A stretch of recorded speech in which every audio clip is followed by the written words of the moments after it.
Oke, kawan-kawan semuanya, Assalamualaikum warahmatullahi wabarakatuh. Nah, seperti biasa ya, gue balik lagi di channel YouTube ini.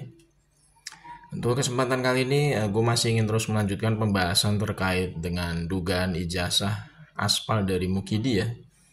Ini ada berita terbaru yang membuat kita semakin dan tanda kutip mungkin bisa sebut kita tidak percaya ya dengan lembaga penegak hukum di negara kita ini.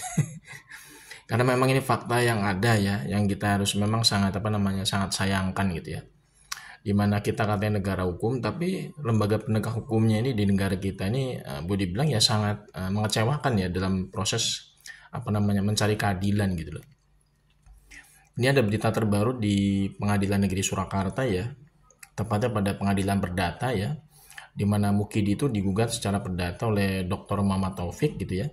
Ini ternyata kemarin ada berita terbaru hasil dari vonis hakim ya dari PN Surakarta itu. Hakimnya itu menjatuhkan vonis, ternyata pihak pengadilan negeri Surakarta itu mengeluarkan vonis NO atau biasa disebut dalam lembaga peradilan perdata itu ya, menyatakan bahwa pengadilan itu tidak berwenang untuk mengadili kasus ijazah aspalnya Mukidi ini sampai tahap pembuktian. Ini sebenarnya kan sudah semakin menguatkan dugaan kita bahwa sebenarnya lembaga penegak hukum di negara kita ini sudah bobrok gitu ya. Hakim-hakimnya, jaksanya ya, semua aparat penegak hukumnya itu bobrok semua gitu ya. Karena mereka itu memang bahu membahu bersatu ya untuk melindungi Mukidi dari kasus ijazah aspalnya ini gitu loh. Terbukti ini ya, di PN Surakarta ini merupakan salah satu tragedi dalam negara kita yang disebut negara hukum. Di mana seseorang itu ya digugat secara perdata, tidak bisa menunjukkan ijazah aslinya di persidangan. Padahal pihak penggugat itu mendalilkan bahwa Mukidi itu ijazahnya aspal atau tidak punya ijazah asli.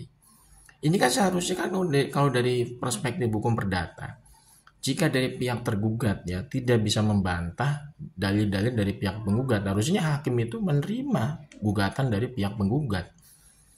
Sedangkan Mukidi ini posisinya digugat itu ya dinyatakan dalam dalil-dalil dari pihak Dr. Muhammad Taufik itu Mukidi itu ijazahnya aspal atau tidak punya ijazah asli. Nah, sedangkan Mukidi ini kan harusnya memiliki bantahan yang istilahnya konkret gitu ya, dengan menghadirkan ijazah aslinya. Kalau misalkan dia ingin membantah dari penggugat Dr. Muhammad Taufik, tapi itu tidak terjadi. Mukidi itu sama sekali tidak bisa menunjukkan ijazah aslinya secara fisik di sidang mediasi lewat tim kuasa hukumnya. Tapi anehnya hakim ini justru malah memvonis NO ya. Jadi pengadilan PN Surakarta ini tidak berwenang untuk mengadili kasus ijazah aspalnya ini sampai tahap pembuktian. Jadi sidangnya ini udah di stop udah ya, udah nggak diteruskan lagi sampai tahap pembuktian. Karena hakimnya sudah menyetop atau menghentikan kasus ijazah aspalnya Mukidi ini lewat pintu eksepsi. Dia tentu menjadi sangat ironis gitu ya. Harusnya hakim itu kan sudah bisa menyimpulkan bahwa Mukidi itu memang tidak punya ijazah asli atau ijazahnya aspal. Karena sampai beberapa kali sidang mediasi itu pihak Mukidi itu lewat tim kuasa hukumnya tidak bisa menunjukkan ijazah aslinya secara fisik di persidangan. Itu kan logika hukumnya harusnya bisa berjalan dong hakim itu ya. Kalau misalkan Mukidi itu digugat oleh Dr. Muhammad Taufik itu tidak mempunyai ijazah asli, berarti harus dari pihak tergugatnya itu Mukidi itu harus bisa memberikan bantahan berupa ijazah asli yang dihadirkan di persidangan. Tapi itu tidak terjadi. Ijazah aslinya Mukidi itu tidak pernah muncul satu kali pun dalam persidangan mediasi di PN Surakarta. Tapi hakim ini justru malah menghentikan kasus ijazah aspalnya Mukidi ini hanya tingkat eksepsi saja, tidak sampai tahap pembuktian. Berarti ini kan menurut gue ya, semua lembaga penegak hukum ini sudah bobrok semua ini terkait dengan kasus ijazah aspalnya Mukidi ya. Sesuatu yang sifatnya bisa dipastikan bahwa yang bersangkutan itu memang tidak bisa menunjukkan ijazah aslinya, harusnya bisa divonis ijazahnya aspal gitu ya. Tapi itu tidak terjadi ya. Hakim ini justru malah seolah-olah itu membela Mukidi karena menghentikan kasusnya di PN Surakarta itu lewat pintu eksepsi gitu loh. Ini udah nggak bener ini ya. Menurut gue negara ini udah bukan lagi negara hukum, tapi negara ya yang biasanya melindungi para bandit atau mafia gitu ya. Ini sangat ironis ya, apalagi ini di pihak kepolisian ya. Ini pihak kepolisian aja dalam tanda kutip ini pasti juga akan melindungi Mukidi juga dari kasus jasa aspalnya Mukidi. Padahal kemarin pada gelar perkara khusus di Baris Polri itu pihaknya Bang Rismon, Roy Suryo dan kawan-kawan itu sudah mempresentasikan semua bukti-bukti secara saintifik, kajian ilmiah, secara akademis yang membuktikan ijazahnya Mukidi itu aspal. Sama sekali tidak identik dengan ijazah pembanding yang katanya dari pihak Baris Krim Polri. Tapi ternyata bisa jadi nih pihak kepolisian ini nanti juga sama ya.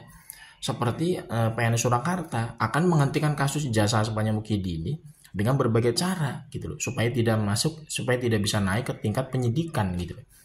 Lo kalau kayak begini ceritanya, kita mau berharap sama siapa di negara ini untuk menegakkan keadilan? Tidak ada lagi yang bisa diharapkan.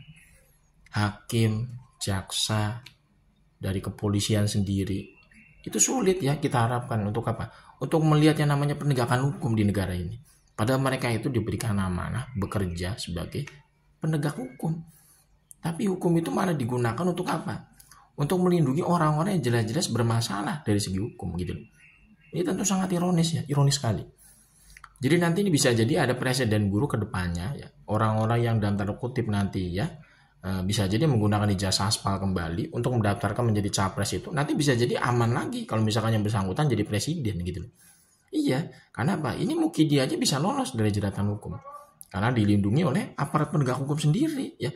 Hakimnya di PN Surakarta malah melakukan yang namanya penghentian kasus sampai tingkat eksepsi, bukannya harusnya meneruskan sampai tahap pembuktian, ya kan? Kemudian kepolisian sendiri sekarang masih dalam tanda kutip masih diduga kuat akan melindungi Mukidi dari kasus ijazah aspalnya Mukidi ini, karena dia mungkin tidak akan menaikkan statusnya ke tingkat penyidikan, jadi penyelidikan ini selesai begitu aja habis gelar perkara khusus kemarin.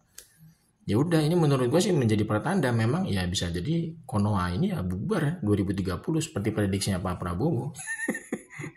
Karena negara ini bisa bubar beneran kalau misalkan memang tidak ada namanya keadilan hukum gitu loh. Jadi hukum di sini, hukum di negara kita ini justru malah untuk melindungi orang-orang yang bermasalah secara hukum gitu kan. Ini tentu sangat ironis ya, ironis sekali. Menurut gue memang ini tinggal menunggu waktu aja ya negara ini bubar beneran ya seperti prediksinya Pak Prabowo 2030 gitu loh. Kalau misalkan kondisi penegakan hukum di negara kita ini ya seperti ini terus ya.